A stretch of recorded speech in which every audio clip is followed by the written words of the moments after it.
Nathaniel Forked had a good reputation as a businessman, and so soon after he was baptized in 1886 or 1887, he was named the treasurer at the Echo Publishing House. His work was good and the results were favorable. However, there was another side to him. He was also a prominent member of the Masons and several other secret organizations, and saw no reason why he needed to resign from these organizations when he became a Seventh-day Adventist.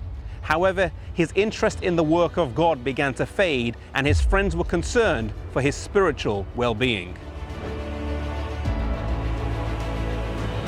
Soon after Ellen White arrived in Australia in 1891, she was given a detailed vision of the situation here at the Echo Publishing House and wrote the entire vision out, including a testimony for Nathaniel Forked, which was 50 pages in length. Something told her at the time not to send it though, as it would not be accepted. Soon after this, J.H. Stockton, a fellow worker, asked Nathaniel what he would do if Ellen White had a testimony for him. He replied, well, it would have to be pretty strong for me to believe that it came from God.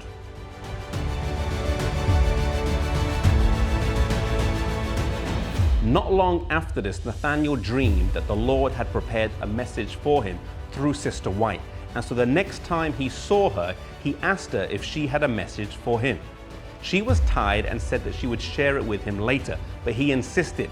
And so in spite of her fatigue, she shared the 50-page testimony with him. As she was doing so, she made signs and gestures that only members of a Masonic lodge knew. Nathaniel interrupted her and asked her if she knew what she was doing and if she had done anything unusual. She said no.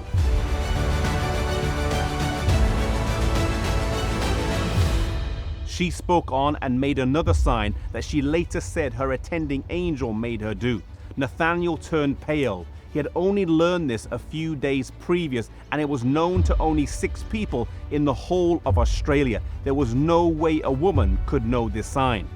As she continued the conversation, she made another sign, and Nathaniel remembered the conversation he had had with J.H. Stockton a few days previous, and he was fully convinced that this testimony was from God.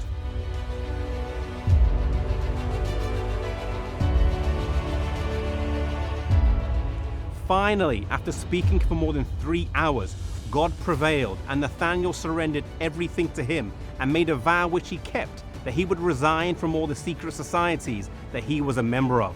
God used perhaps the most unlikely thing to capture this man's attention and reach through to his heart.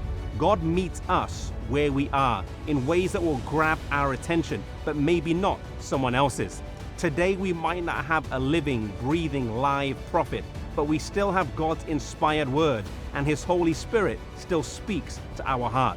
May we be sensitive, may we heed the admonitions in the scriptures, and may we listen to the Holy Spirit when he speaks to us in a still small voice.